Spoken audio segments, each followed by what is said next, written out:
Welcome to Principal Center Radio, helping you build capacity for instructional leadership. Here's your host, Director of the Principal Center, Dr. Justin Bader. Welcome everyone to Principal Center Radio. I'm your host, Justin Bader, and I'm honored to welcome to the program Dr. Robert Feirsen and Dr. Seth Weitzman.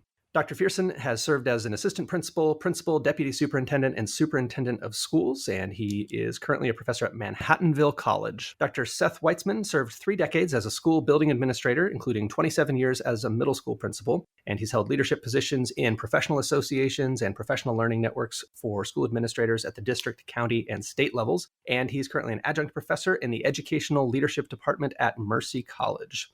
And we're here today to talk about their book, From Conflict to Collaboration, A School Leader's Guide to Unleashing Conflict's Problem-Solving Power. And now, our feature presentation. Rob and Seth, welcome to Principal Center Radio. Nice to be here. We're very excited to talk about this because it's a constant issue in the background, and sometimes conflict doesn't stay in the background, and it really comes to the foreground. And I just love the way you've framed some of the thinking about conflict. I wonder if we could start just kind of with the big picture. If you could kind of position conflict for us in the larger world of school leadership, what role does it play, and how should we think about it big picture? There's some studies that indicate that conflict plays a giant role in the day-to-day practice of school leaders. For example, 20 to 40% of a school leader's time can be absorbed by dealing with conflict of one kind or another. And, it's not terribly unexpected. You have so many stakeholders, so many different constituencies, so many competing interests and ideas, and different people come back and forth. It's not totally unexpected. The kind of ironic thing is that in terms of leadership preparation, very little time, if any, is spent on preparing people to deal with conflict. So they wind up on the job really having to learn how to deal with conflict. And as you mentioned, one of the first impulses is to kind of ignore it. But conflict does not go away. Unresolved conflict festers and becomes worse. And on a personal level, you mentioned in my bio that I served in a leadership capacity working with school leaders, principals at the local, county, and state level here in New York. And something I noticed was, so we would be at a meeting together, maybe there would be a break for lunch, or we'd get together afterwards. And when I listened to principals talk about their jobs, actually complain about their jobs, we all have complaints about our jobs after all, I would listen to the discussion. It was about strife between teachers, for example, or between teachers and school leaders, or school leaders and school boards, parents and teachers, et cetera, et cetera. And I noticed that there was a common theme. I think it's something that disturbs school leaders, something that they don't know how to deal with. As Rob points out, we haven't been trained after all. And then we found, as we searched the topic, that there's not a lot of information from the field of education, but if you look into the world of business and organizational psychology, there actually is a wealth of research to guide us. Let's talk a little bit about the verbs. I was impressed with your discussion of kind of our action words for talking about conflict, and what we do with it. We often use words like, I need to manage conflict, I need to resolve conflict, I need to get this conflict to simmer down. But you actually have a different recommendation for what we see as our verb in dealing with conflict. Tell us a little bit about that. Well, we see it as there are kind of 3 basic strategies, approaches to dealing with conflict. And we call them the 3 A's because they all begin with the letter A. The first one is avoidance, which is probably the first go-to strategy that people have. And that includes only looking at the minor issues rather than the big things, picking up the low-hanging fruit rather than the larger issues, condescending to the conflict, trying to make it go away, placating people, etc. Then there's a kind of aggressive approach to this. This is the kind of approach where you say, hey, I'm the principal or I'm the school leader and this is the way it's got to be. And you do various things to make it happen using the tools of leadership to enforce compliance. Neither of those is satisfactory in the long run for dealing with deep-rooted conflicts. They, as we talked about before, they only kind of fester and they become larger until they become like a tsunami that overwhelms you. What we suggest is a third approach, which is addressing conflict.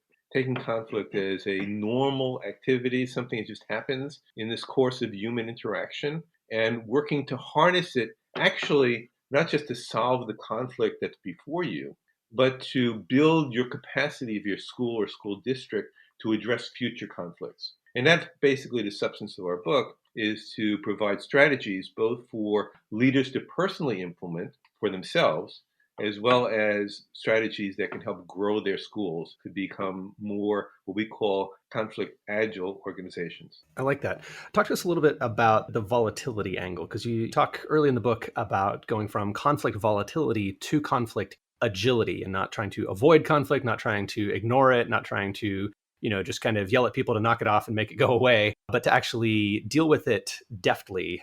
What does conflict agility mean, and how does that relate to the idea of volatility from conflict? First of all, we see conflict agility, it's a muscle to us. And just like going to the gym, the more you use the muscle, it becomes toned. On the other hand, if you don't use the muscle, it atrophies, right? And I'll speak from personal experience on the job as a principal. The way that I approached conflict changed my practice more than anything in the last 5 or 10 years. It's these lessons that I learned about how to channel or harness conflict, not to dismiss it, ignore it, suppress it, but rather in an honest and respectful way to kind of use the collaborative process as a way to understand each other, move forward, and solve problems. And I found after exercising this muscle with staff more and more year after year that we were able to take on substantive issues that we would not have been able to approach in the past. There would have been this kind of knee-jerk resistance to change that's familiar to any practicing principal. But we became, I think, pretty good at collaborative problem solving in spite of the differences. So one of the things that happens too is I think as school leaders is we internalize all this stuff and we take it very personally. Many of us see conflict as a personal failure. I didn't do something right. I made a mistake somewhere. I led us down the wrong path, and that's why this conflict has occurred. And instead, what we kind of do is turn that on its head and say, conflict can be something for good, believe it or not. It can actually enhance the way the school grows and the things that it can do for students and the whole school community. So we kind of turn that model on its head and say, take advantage sometimes of the conflicts as they appear to you and use them to develop a consensus, to develop better programs, to develop more impact on students.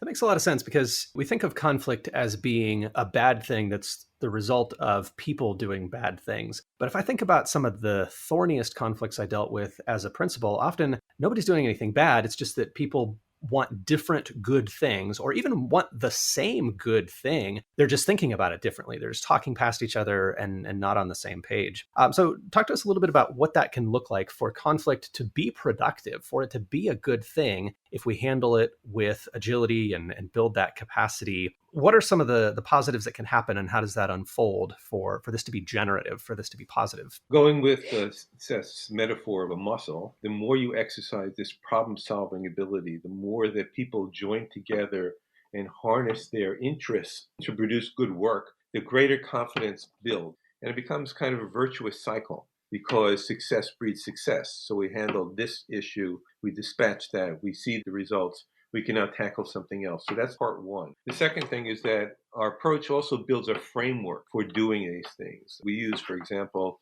some of the strategies of design thinking to develop a framework, a structure for people approaching these problems systematically so they can get to the underlying issues. Seth is very fond of saying that a mentor of his once mentioned as a piece of advice, remember, the issue is not always the issue. And that's very true in conflict situations, that what people present to you is not necessarily what really is going on underneath. And so our book talks about getting underneath those ideas. What are the values and beliefs or fact sets that you talked about that are different, that need to be exposed to the air, given some sunlight so that they can grow together. So there are dozens and dozens of strategies that we offer in our book. And this framework that Rob mentions, design thinking, that we borrow from the field of engineering, actually. But you start with growing trust, which doesn't break any new ground in leadership theory. We all know that it starts with that foundation, and strategies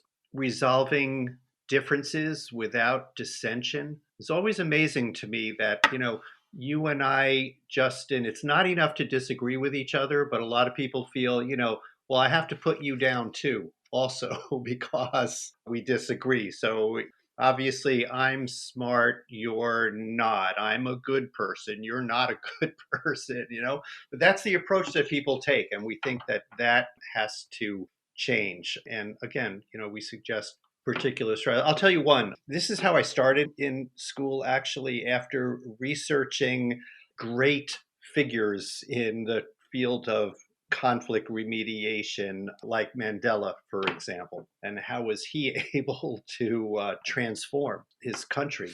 So I started here with the faculty, and it's very simple. 10 minutes at the beginning of faculty meetings, I started with a protocol that I called for the good of the order, or we later called it for the good of the community. And people could raise issues that they saw in the school, as long as they were widespread issues. It couldn't be your personal problem. And as long as we were all part of the solution. It wasn't pointing fingers. Okay, this is a problem. Now you go solve. And I wash my hands of it. So teacher might raise her hand and say, this is a middle school, of course, in the spring. So spring has sprung. We've noticed changes in the behavior in the hallways. And then together, we would figure out what we all needed to do to take this on. And it's kind of, a contained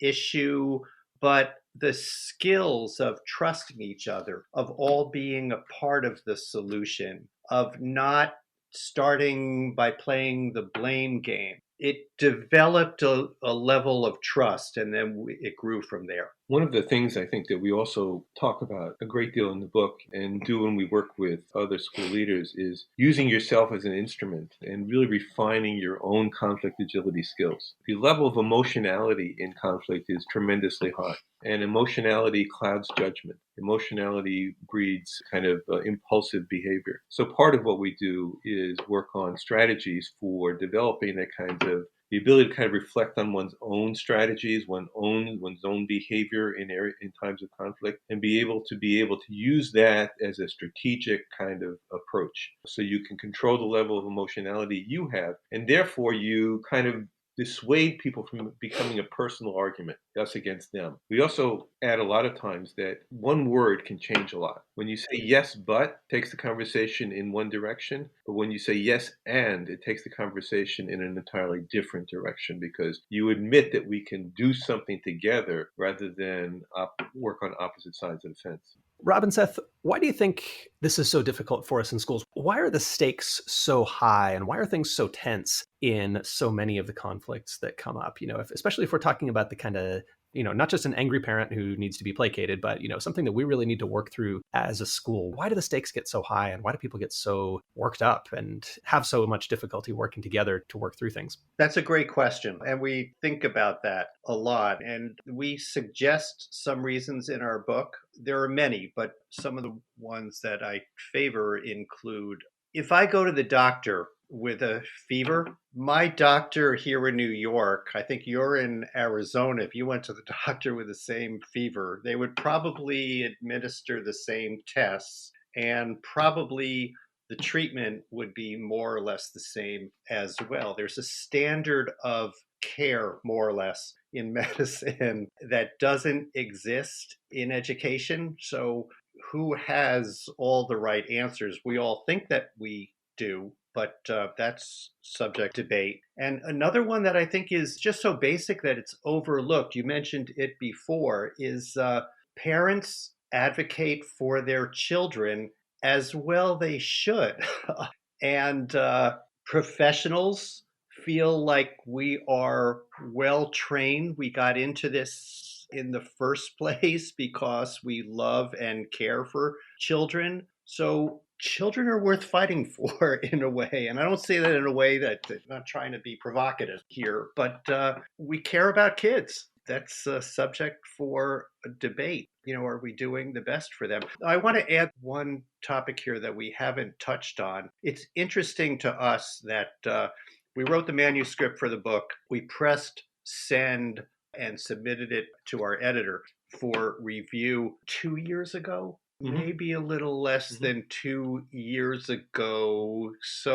But the controversy in schools has mushroomed since that point in time. When we wrote the book, we were really thinking about these kind of day-to-day school operation kind of conflict. But now, of course, you look at the headlines of newspapers, book banning, CRT, et cetera. And I'm not saying that, I know these are all controversial issues. That's the point, actually, that controversy in schools has exacerbated and reached a political fever. Rob was a history major, and we sometimes talk about, how far back do you have to go in US history to find a time that's similarly high emotion? Maybe you have to go back to school desegregation in the 70s or so, Brown versus Board of Education in 54. You have to go back a long time. We're at this period of peak conflict now. Yeah, absolutely. And you mentioned operational issues. It's easy to recall dealing with things like teachers complaining about kids running in the hall or things that are kind of local to us that we can work out as a school community. But we're also, dealing with societal level conflicts, culture war conflicts, especially in our suburban schools. We're seeing those become really battlegrounds for different cultural issues. Let's talk, if we could, a little bit about the understanding process and the kind of design thinking and prototyping process, because I know that's a lot of the specific guidance you provide in the book. So, if we've recognized an issue, we're bringing all of our skills to bear on that issue. Take us through the process of understanding the issue and designing solutions. So design thinking is an approach that developed from engineering, and it was particularly designed to tackle what's called wicked problems, which is those kinds of issues that don't have obvious solutions. We're tinkering around the edges, or just moving a couple of parts around are going to change. And it has, there are many approaches to it. Common one says it has 5 stages, 5 steps. And perhaps the most important one, particularly in the time of polarization that we're currently living in, is stage 1, which is empathy. And empathy is designed, obviously, to know what it's like to be in someone else's shoes. Now, that's a clear developmental issue for all kids. They need to learn what it's like for someone else's, to understand someone else's experience. It's also important for adults.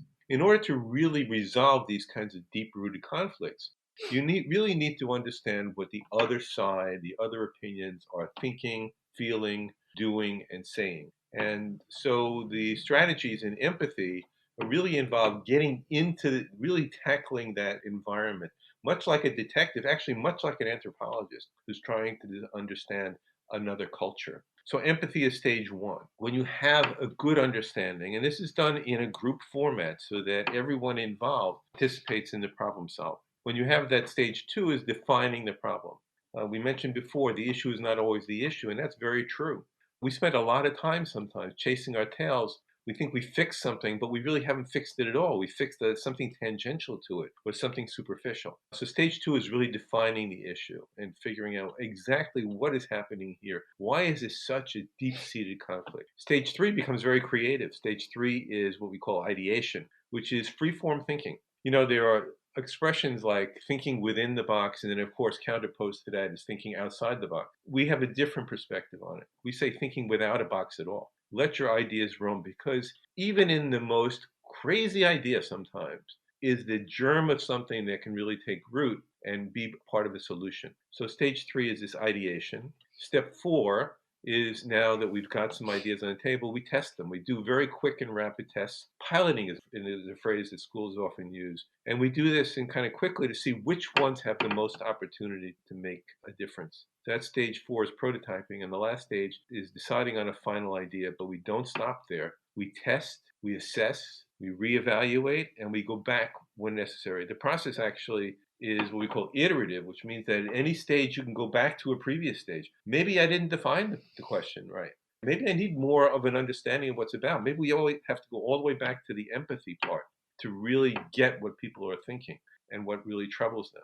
And in the end, that kind of intensive, communicative, collaborative work produces stronger solutions because everybody has been through this together and produces something that you can assess. Did we do it? Did we not do it? And that's basically design thinking in a 90-second nutshell.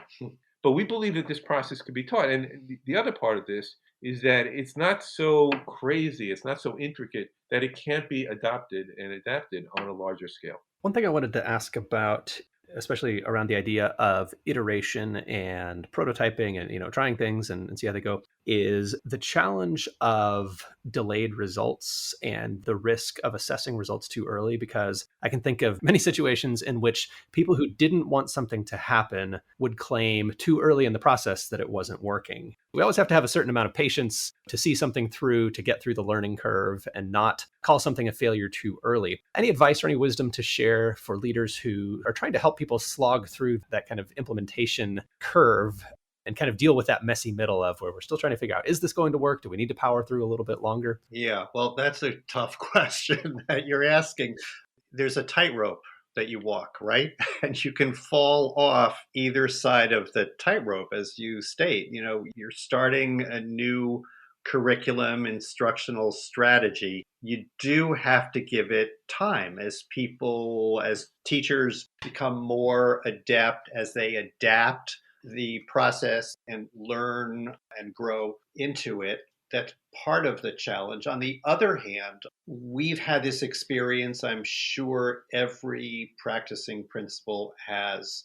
You're on a curriculum development committee.